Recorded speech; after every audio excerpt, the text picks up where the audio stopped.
muito bem-vindo ao Povo News novamente. Obrigado pela sua participação.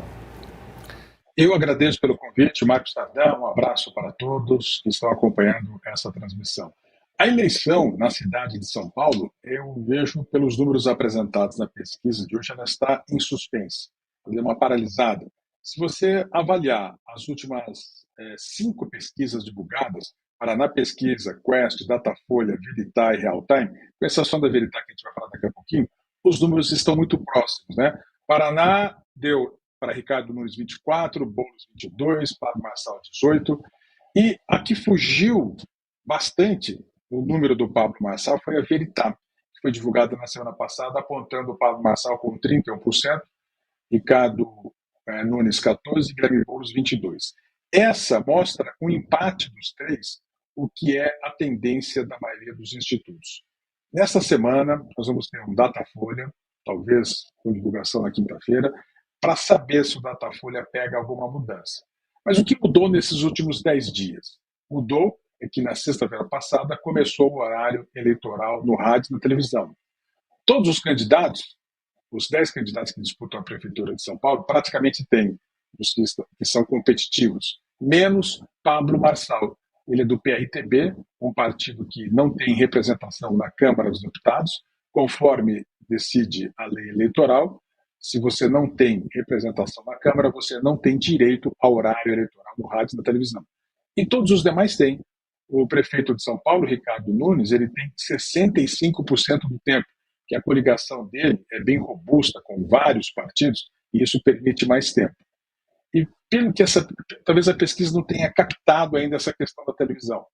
E para o público eleitor da cidade de São Paulo, que assiste TV aberta, Pablo Marçal não existe, porque ele não aparece no horário eleitoral e nem nas inserções, nos intervalos de programação.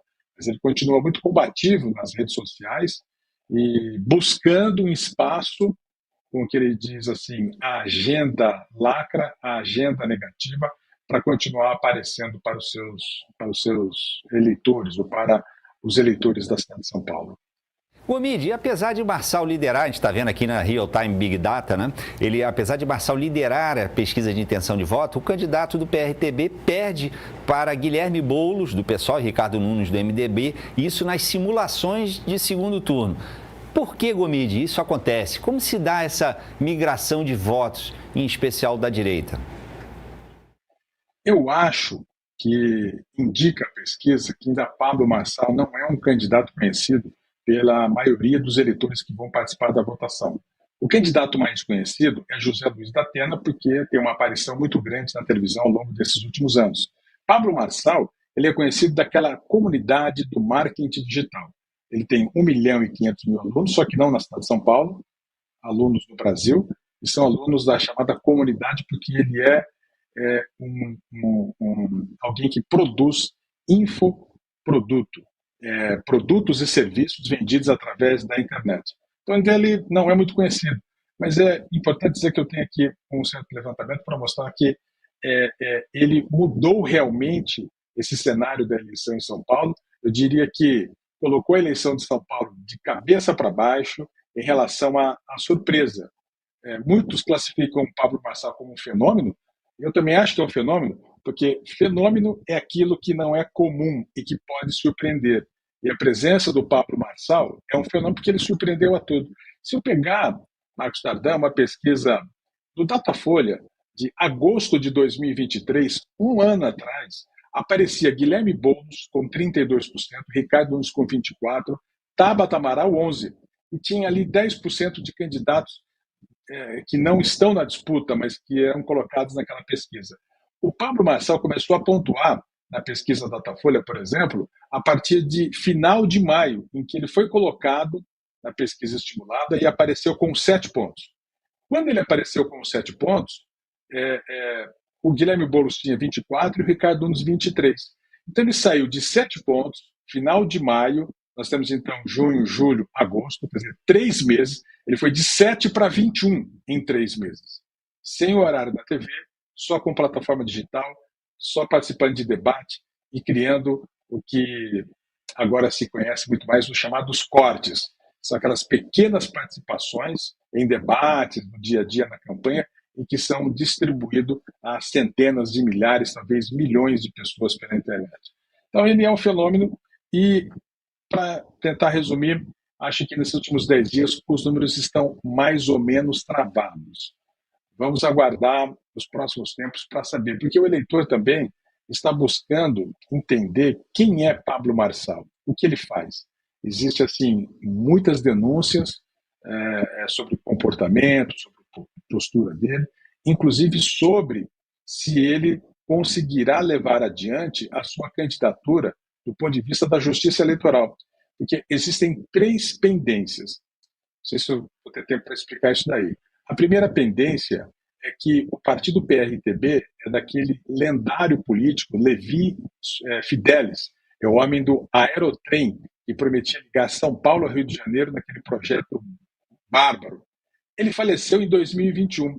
O espólio do PRTB está sendo disputado na Justiça, num processo que está sob julgamento do Tribunal Superior Eleitoral, com a ministra Carmen Lúcia, que é a relatora desse projeto, porque a viúva do Levi Fidelis, ela quer o comando junto com uma filha, e há um outro lado, um outro grupo político que também requer o comando do PRTB. E a convenção foi realizada sob o comando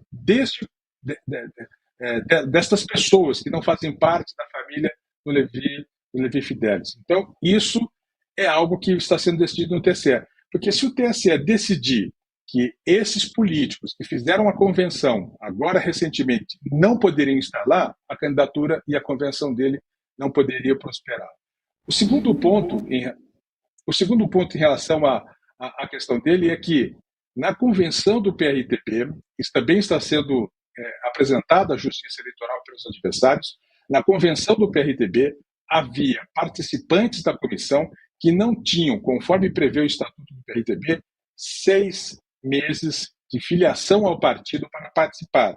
Se não tem, eles não poderiam instalar, isso fere. E o terceiro ponto, que ele também está sendo denunciado na Justiça Eleitoral, é a questão de uso abusivo do poder econômico por ter, segundo a denúncia dos adversários, colocado impulsionamento fora do padrão que exige a lei eleitoral. Então, o eleitor está olhando tudo isso. Nem todo mundo sabe desses detalhes, mas ele está vendo como é que vai ser até o final da eleição. Você falou 33 dias. Então, muita coisa ainda vai para frente. Essa eleição é uma eleição que eu diria que está ainda com um difícil prognóstico do que vai acontecer. E lembrando, Marcos Nardão, que na eleição da cidade de São Paulo, nos últimos 40 anos, que a eleição voltou a ser realizada municipal em São Paulo, em 1985, porque 20 anos anteriores, entre 64 e 85, o prefeito de São Paulo era indicado pelo presidente da República durante o regime militar. A primeira eleição, após esse momento, foi em 85, e Jânio Quadros venceu Fernando Henrique Cardoso. De lá, 1985 até 2020, praticamente, e agora 2024, se passaram aí, praticamente 40 anos, e nesses 40 anos nós temos 2 coisas para dizer. Só em um ano não teve segundo turno na eleição de São Paulo, que foi em 2016 que o João Dória ganhou no primeiro turno. E só uma vez um candidato conseguiu a reeleição. José Serra foi eleito em 2008, saiu para disputar o governo do Estado em 2010, no lugar dele entrou Gilberto Kassab, e ele foi, no final do mandato dele, ficou 2 anos como prefeito, e quando ele foi disputar a reeleição em 2012, ganhou também. O vencedor, o que mais teve participação em eleições na cidade de São Paulo, foi aquele tradicional político que foi Paulo Maluf. 5 eleições disputadas, apenas uma vitória. Então, só alguns dados para falar sobre essa eleição em São Paulo. Nenhum prefeito ficou 8 anos no cargo de prefeito da cidade.